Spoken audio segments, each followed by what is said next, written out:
the frequency in which they do, and some of the expectations, both from AFMC and also from our divisions here at DHS. So I'm going to go ahead and share my screen and go over this PowerPoint. Okay, I need the host to enable screen sharing, please. Okay, just a second. Sure thing.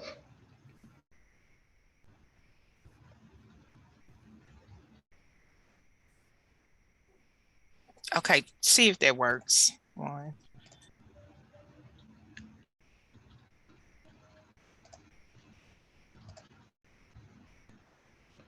I think it did. Can everybody see my screen? Yes, I can. Yes. Okay. Well, it's a brief PowerPoint. It's just got 9 slides. So obviously, like I discussed, we're going to talk about AFMC inspections. Now, a brief overview of AFMC. Again, they are the Arkansas Foundation for Medical Care and the Division of Medical Services, the Division of Provider Services Quality Assurance, and the Division of Youth Services. We have all entered into an agreement with AFMC, and they conduct monitoring and compliance surveys or inspections, monitoring visits, as well as complaint investigations on behalf of DHS. So now all healthcare providers that are inspected by AFMC, they're expected to anticipate visits from AFMC on behalf of DHS for these functions and to cooperate. So for all intents and purposes, whenever a surveyor or inspector from AFMC goes out to a facility that one of these departments regulates, they are expected to treat them just like they would any inspector or any surveyor from DHS, because again, we have a contract with them, and they make sure that all of the rules and regulations are being followed, and that the facilities and the providers are compliant with them as they should be. Now, there are different types of inspections that are conducted by AFMC, and depending on which division they are conducting the inspection for, that's the type of inspection that they do. For instance, there is a quality of care, which those are inspections related to the Division of Youth Services rules and regulations. They are also the inspection of care, or IOCs. Those are inspections related to Medicaid-only requirements on behalf of DMS. Now, the ones that my department, or DPSQA, regulates, those are the Health and Safety License Certification Review inspections. And those are the ones related to rules and regulations regarding licensing or certification from DPSQA. You all may be aware or not, DPSQA, we provide licensing and regulate a lot of providers such as behavioral health agencies, substance abuse facilities, and also anything that falls under the behavioral health bracket umbrella, such as independently licensed practitioners, therapeutic communities, any type of provider like that. So those are the type of health and safety inspections that AFMC conducts for us. Obviously, those are the ones that I am most familiar with, but in the dashboard on AFMC, when we log on to their portal to review the reports, we can have access to all of the different types of inspections that they conduct. Now, let's talk a little bit about the frequency terms. So the type of inspections that AFMC conducts, they're all listed on this slide number 4. There's the annual visits. Those are reviews or inspections that are conducted yearly. It's got to be no less than 9 months, but no greater than 12 months. Whenever it's getting close to that time, we make sure we contact AFMC and say, hey, we've got this visit or this inspection that is needed. Please make sure that it's conducted. There's also semi-annual reviews, which are conducted in between the annual reviews. No less than 6 months, no greater than 6 months. There are random reviews, follow-up reviews, and complaint reviews. Now, these differ from the annual and semi-annual, as these could be what's called additionally ordered. Now, if there was some sort of a complaint initiated, if there was a special type of visit that was requested that was outside of annual or semi-annual, then we can request AFMC to go out there and follow up on a complaint, initiate a complaint, or just do a random visit. For instance, earlier this year, there were several providers that had an incident occurred with one of their residents, and we requested an additionally ordered, or AO, inspection of care to that facility, and AFMC conducted that. Again, that's a review conducted upon receipt of allegations of violations. It can happen at any time, and they can visit at any time to conduct their investigation or their inspection. Now, any questions on any of this so far before I move on to the next slide? If not, There is a question in the chat box. I hadn't seen it, sorry. Okay, well, I'll just read it to you. It says, what is the difference in AFMC inspections and the license and specialist inspections? So he may talk a little more about that, but one difference is, of course, the frequency and how we visit. So you all know that our licensing specialists go out to the foster homes 1 time per year. And for residentials, we're going out every trimester, which is 4 months for us.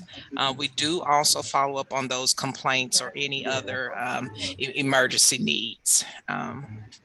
But he may talk a little more about that. And I think someone else may have had a question. If you could just probably raise your hand. Yes, Ms. Thomas. So are these visits in addition to the visits from DHS, or is it an alternative to DHS being able to come out, like to assist with the frequency of the visits?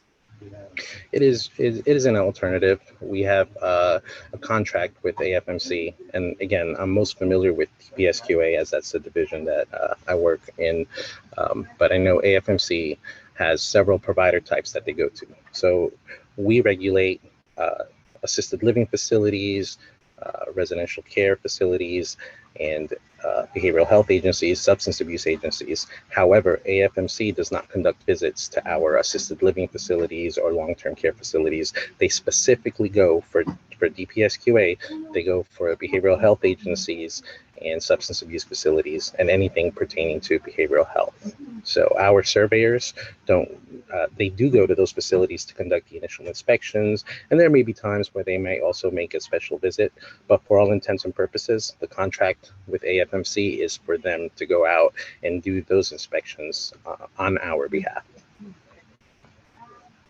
Okay, I think Beth Davis, you want to go ahead and ask your question? Yeah, sorry, I don't know how to put my hand up in the thing, but so I was thinking it was something like JCO or something. Is it not like JCO, or is it similar to JCO? Do you guys know what I'm talking about, where the hospitals have the surveying company come out, and it's like a huge deal and everybody's all worried about having everything perfect? And oh, I believe you're talking about like the accreditation, you know, like JCO, maybe CARF, or some of those other. Yeah, possibly. Okay, if that's what you're talking about, I know that that's a different area. That's any type of accreditation that goes for a facility. That is a requirement for licensing on several of our provider types that we have, such as, again, behavioral health agencies, substance abuse, and they do conduct a very in-depth audit where they come in and review policies and procedures.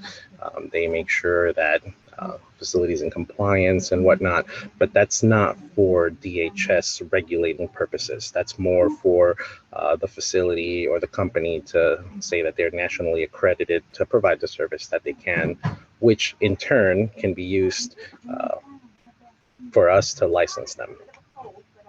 But these inspections that AFMC conducts, again, they are, as was mentioned earlier, an alternative or another form of inspection that is conducted as part of the regulating process for DHS in the specific divisions that we discussed: DMS, DPSQA, and DYS. Okay, thank you. All right, any other questions before we move on?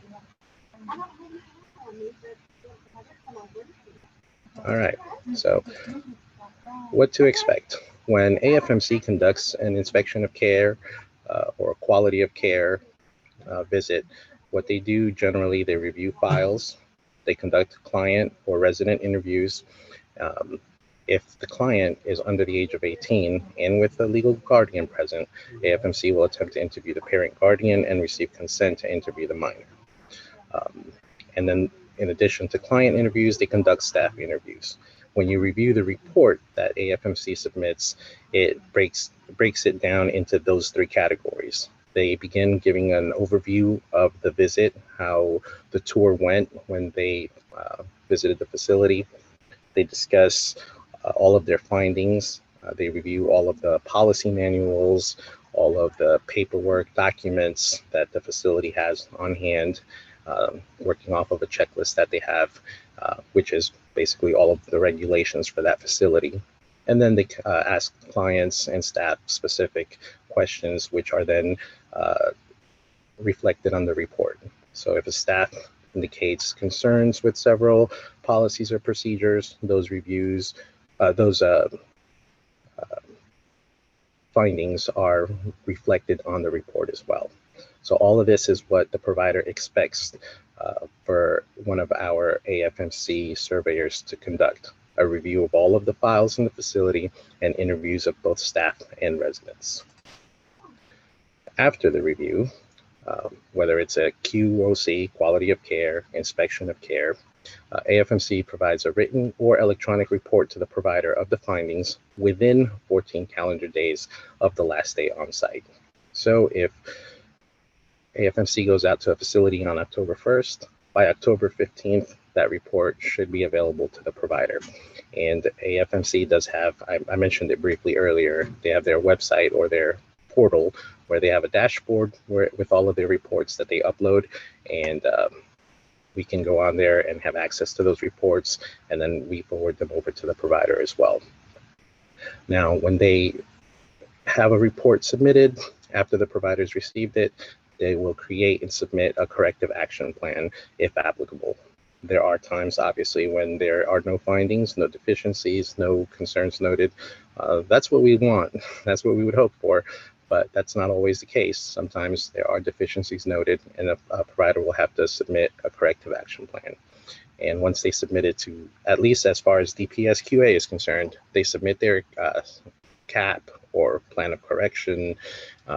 We receive that corrective action plan, and then we send them notification after it's been reviewed. Now, it's important to note these corrective action plans, they're intended as a long-term permanent correction or solution in order to rectify and identify compliance issues. These should not be discarded and discontinued upon another monitoring visit or request for additional corrective action plans. What this means is if a facility is visited by AFMC, just like if they were by one of our, I believe in your area, you said licensing specialist, or one of our surveyors here with DPSQA, if a corrective action plan is required for a deficiency and they submit it, it's approved. If AFMC goes back out there and they find the same original deficiency, once again, we don't just say, okay, well, let's start over. No, don't break what you just fixed is what that quote states. We go ahead and issue a higher sanctioning. So if we requested a corrective action plan and they submitted it and it was approved, but AFMC went out there and found another deficiency for the same thing, then we look to see what the next step as far as an adverse action would be. Any questions on that? There are a few questions in the chat box, and I'll just kind of go through those. Okay, yeah, I'm sorry, I can't see it. Oh, I see it now. Okay. Will this PowerPoint be made available for the providers? Sure thing. When you say like this PowerPoint? Yes. Yes, I can definitely send it to whoever. I can send it to the group, or if you could wants send it to me and I could send it it out to the providers, that I think that'll be easier for you. Sure thing. Okay. It's asking, is the checklist available as well? Well, I mentioned the checklist, but really the checklist is the regulation. So the surveyor can basically look at any regulation in any provider manual the provider manual is the checklist basically. So there's not like a set of questions or a checklist where the inspector says, do they have this on hand? Do they have that on hand? They basically just make sure that all of the regulation manuals are being followed. Okay, there's another question. It says they will review all client files each time they come for inspection. Is that normal? Yes, Okay. yes. That under the what to expect, let me go back to that slide. That is the standard process for every single visit, whether it's an annual visit, whether it's a semi-annual, whether it's an additionally ordered visit. They always conduct a review of files, and then they interview clients and staff. Now, as far as all client files, it may not necessarily be all client files. That depends on the nature of the visit, especially if it's one of those additionally ordered. They will list on their report 5 client files were reviewed or 6 staff records were reviewed. They'll specify exactly what they researched. They may not always check all of the client files. Okay, and then so how does AFMC know what facility to go to? Like, how do you all work off of referrals, or is it just there's a list and you're just working down the list? Like, when do you start doing these types of inspections? Okay, so with the contract, it's basically, it breaks down which provider types for which divisions that they will visit. And for instance, most recently, we sent a list of all of the independently licensed practitioners. We sent a list of those to AFMC, and they have that database where they work off of. If they're on that list, that means that that's an active provider that they have to conduct an annual monitoring visit for. So there is a schedule that they go by, and it's not a referral, so to speak, as much as they work off of the database that we sent them. Okay, thank you. I think those are the end of the questions so far. Thank you. Okay, well, I did see someone ask, when will AFMC start doing these? I know the contract has been in place for a couple of years. I'm fairly new to this position, and I know that in May, this past May, there was a bit of a change in some of the processes, but for all intents and purposes, AFMC has been conducting these for at least a couple of years, at least. Okay, thank you. You're welcome. All right, let's talk a little bit about an informal dispute resolution, or an IDR. Of course, providers may not always agree with the findings that AFMC notes on their report, so that is why we have an informal dispute resolution process in place. And that's where the provider requests to have a review of the findings, whether it's citations or deficiencies, or sanctions, such as a corrective action plan as an outcome to review. And they can only submit one IDR for review, and it's got to be submitted within 30 calendar days of receipt of the notice.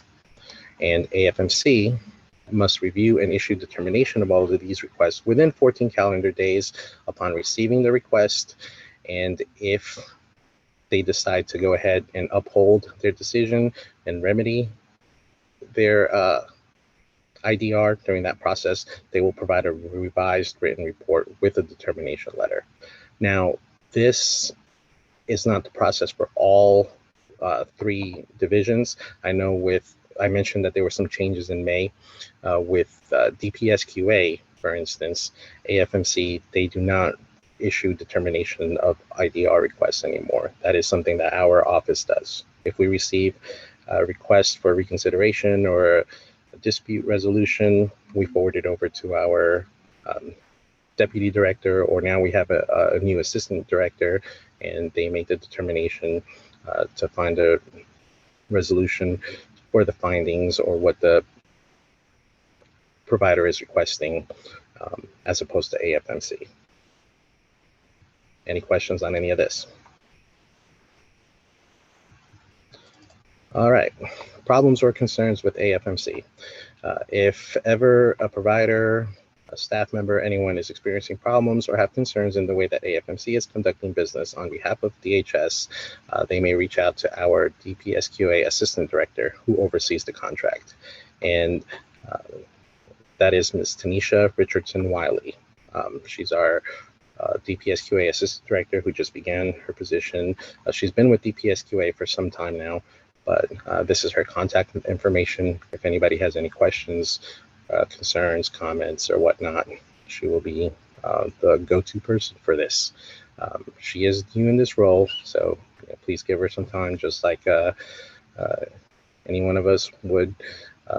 If there's questions or concerns or comments and we don't know the answers to them, we will definitely go ahead and try to find those for you. That pretty much in a nutshell is our presentation. Any other questions? I think there was one in the chat box. It says these visits will only be conducted at PRTF programs. Is that correct? In relation to residentials? In relation to that specific, to the PRTFs, yes. Like I know those are the inpatient psych visits that AFMC conducts. Yes, they conduct those specific type of visits, the inpatient psych visits at PRTF locations. Okay, so you're not But going into foster homes or anything like that? No. Okay. No, not to my knowledge. It's specifically just the folks that we discussed over here, DMS, DPSQA, and DYS.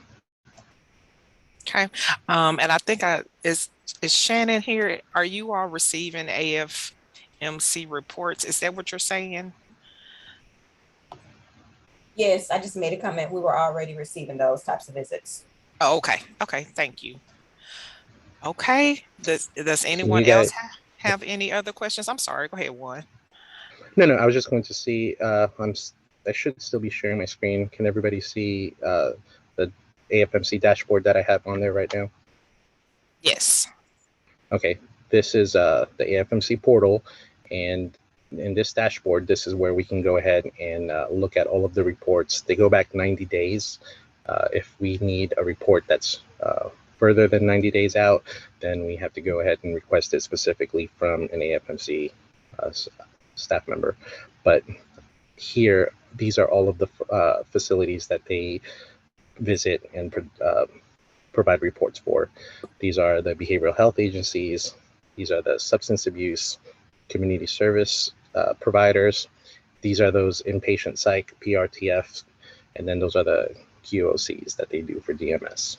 And then health and safety reports, also everything under the BHA umbrella, independently licensed practitioners, therapeutic communities, etc. So when you're looking for a specific report, you can click on the week in question, and this is loading from the week of September 19th through September 25th. These are all of the reports that the AFMC submitted for all the inspections that they conducted. And then I just clicked on one just so that we could take a brief look at the report. As stated, they give the information on the provider. This is just the findings from the files that they reviewed, personnel records, and then these are the staff interviews where they interviewed the staff and got information, and they put, for instance, in this one, the employee stated they felt adequately trained and that their duties were within their job description. There were no issues or concerns to note. So in this one, that was a good report. There's a question in the chat box. Can the providers access that portal that you were just on? I believe so. I know that there are some providers who have received the report from the portal themselves. They should contact AFMC, and I have a contact for AFMC as well. That would be either Carrie Brazel or Cheryl Hurt. She would be able to, either one of them would be able to provide further information on providers wanting to have access to the portal itself. So I'll be glad to share their contact information at the conclusion of this for whoever wants it as well. Okay. And also, if you could send me a copy of the PowerPoint and that information as well, I can forward it out to the providers. I'll send a copy of the PowerPoint and contact information for AFMC, correct? Yes. Will do. I'll do that as soon as we get off the call. All righty. Is there anything else that you need to discuss? I believe this covers all of the basic information on the AFMC inspections of care as they pertain to DMS, DPS, QA, and DYS. Okay, well, thank you so much, Mr. Alfaro, for sharing that very much appreciated information. Again, I'll be sharing his information once I get it to you all providers. But if you don't mind, if you can just give him just a little round of applause and just go to your reactions and then just clap, that would be very nice. But again, thank you again, Mr. Alfaro, and we appreciate it. So thank you again. So Thank y'all for having me. not a problem. Okay, so to continue on with our meeting, just I'm going to be just really brief. I did want to let you all know that we do have members from the regulatory check team here. I've received quite a few questions about the regulatory check or just background check information in general. Does anybody have any questions concerning the NICAR system or your regulatory checks or FBI checks, or are you guys doing okay with that?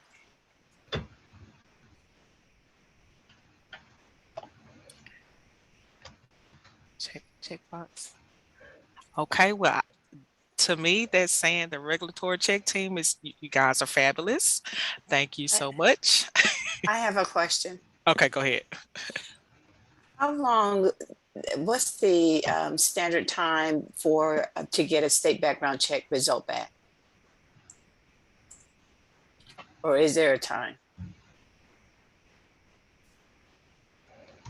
I think you're muted, Kayla. I can't hear you.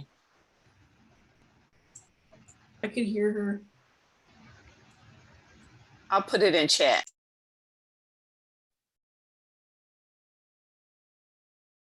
No, I can't hear you, Kayla.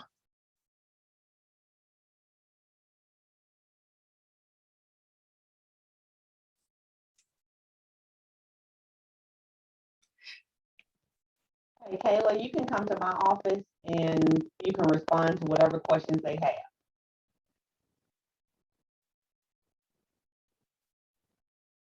I don't know if she heard you. I'll go grab her. Okay. Okay. It's just a second.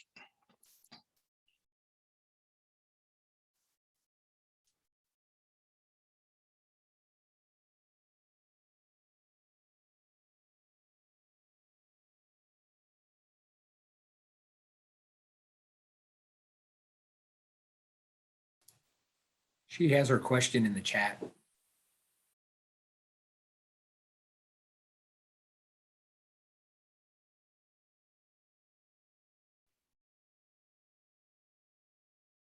Maybe Ebony's microphone isn't working.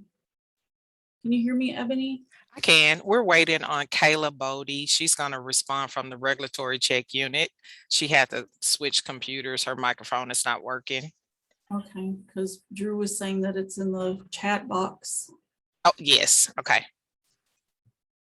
Thank you for that.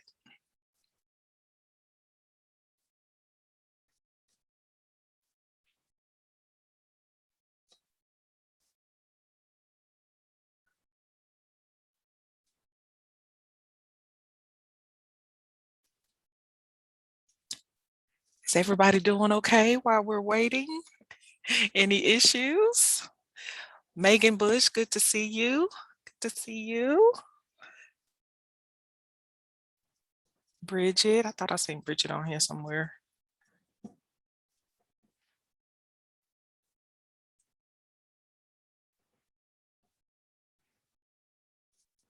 I don't know what may be taking them so long.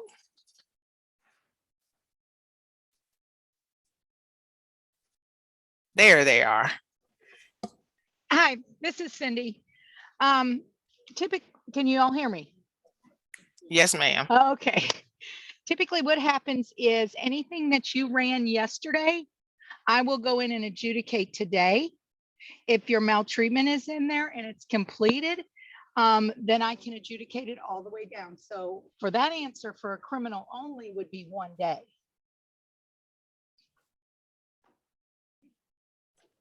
I have a question. So are you all still working off of the backlog, or should pretty much anything from like March or May or July be in now? We are working on that, but anything that is over 45 days old that we do not have all of the things for, except if it's an out of state, we've been going in and adjudicating not approved.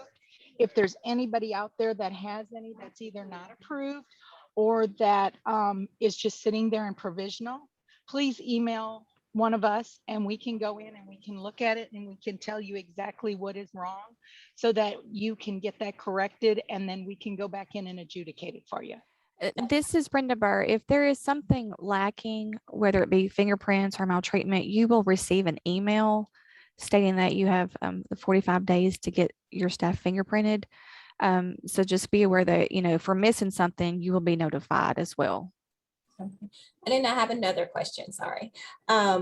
Is there like a contact list for providers where if they have questions or if they need a follow-up? Concerning the regulatory checks? Yes. Providers can reach out to Cindy Smith, myself, Brenda Burr, or Kayla Bodie. Okay. I'll also add that to the information that I'll be sending out, their email addresses, just for reference. And it's also in the chat box. Thank you. Does anyone else have any questions concerning regulatory checks or background checks, FBI, NICAR system? Okay.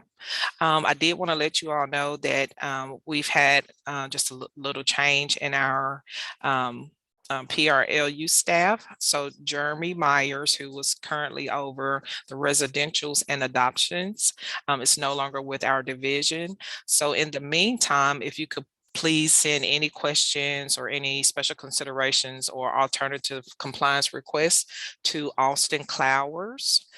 He'll be able to assist you. And Austin, if you could just wave your hand or put your information. There he is. Can you put your email address in the chat box if you don't mind? Again, Jeremy was over the residential facilities and the adoption agencies, and he's no longer with us. But any questions or concerns that you may have, please reach out to Austin Clowers. He is our most recently hired program coordinator, and he would be happy to assist you all. Okay. So is there anyone from my team? Shay Litzy, Latoya Macon, or Austin, do you all have any questions or concerns, or am I forgetting anything that needs to be discussed?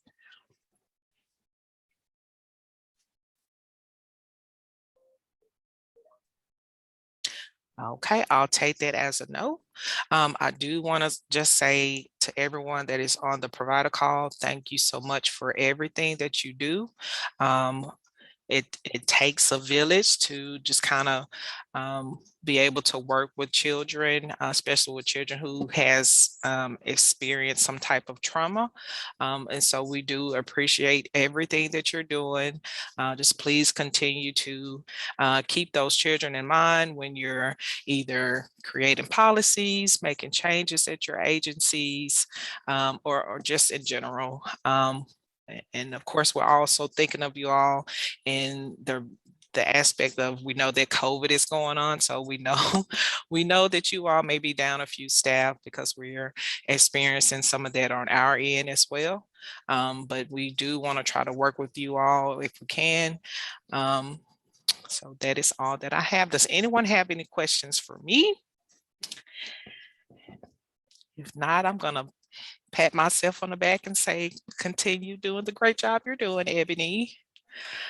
Okay, so thank you all so much. Sorry to hold you over an extra 6 minutes, but I do appreciate everything that you do. Have a great day. Thank you.